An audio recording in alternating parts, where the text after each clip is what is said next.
Critical success education system या YouTube channel मध्ये आपले सगळ्यांचे स्वागत आहे। आज आलोय आपण देवळाली या गावात। तर मॅडमला आपण आपले हेल्थ सप्लिमेंटचे काही प्रोडक्ट दिले, तर मॅडमला आपल्या प्रोडक्टचा खूप सुंदर रिझल्ट आला। तर काय रिझल्ट आला, कसा आला, आपण मॅडम कडून ऐकून घेऊ। नमस्कार मॅडम, नाव काय तुमचं? नंदा वाढवली। काय प्रॉब्लेम होता मॅडम तुम्हाला? मला संधिवाताचा प्रॉब्लेम होता, गुडघ्यांचा हाडाचा सगळा प्रॉब्लेम होता।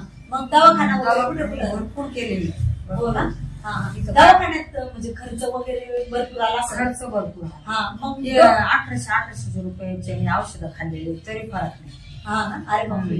आणि म्हणजे सांधेवाताचा प्रॉब्लेम होता, तुम्ही म्हणजे भरपूर डॉक्टर दवाखाना केला, तुम्हाला कशाने रिझल्ट नाही आला? मग आपले हे जे 8 दिवसात घेतले, आपले हे जे आता सोनं घेतलं तुम्ही, ते घेतल्यानंतर कसं वाटलं तुम्हाला? एकदम भारी वाटलं। हा, म्हणजे 8 दिवसात रिझल्ट आला। अरे बाबा, छान छान छान। बघा मॅडमला आपलं नाही का आकाई सोना तुळशी ड्रॉप मोरिका हे प्रोडक्ट नाही का मॅडमला देऊन म्हणजे 8च दिवस झाले, तर मॅडमला 8 दिवसात एवढा सुंदर रिझल्ट आलाय सांधेवातासाठी। मॅडम हॉस्पिटलला ऑलरेडी म्हणजे नाही का 8-10 वर्षापासून मॅडमचं हॉस्पिटलचा खर्च चालू होता, तरी पण मॅडमला कुठं रिझल्ट नाही आला। पण आपले प्रोडक्ट 8च दिवसात वापरल्यानंतर मॅडमला आकाई सोनाचा खूप जबरदस्त रिझल्ट आला। तर हो, तुमचं काय म्हणणं आहे मॅडम, हे प्रोडक्ट वापरले पाहिजे? वापरले पाहिजे, सगळ्यांनी वापरले पाहिजे। घराघरात आपल्या प्रोडक्टची गरज आहे। आपले आकाई सोना हे जे प्रोडक्ट पेशंटवरती काम करतात, घराघरात आपल्या प्रोडक्टची गरज आहे। जो आजारी आहे त्यांनी पण घेतलं पाहिजे, जो आजार नाही त्यांनी पण घेतलं पाहिजे। Wish you health well than happiness.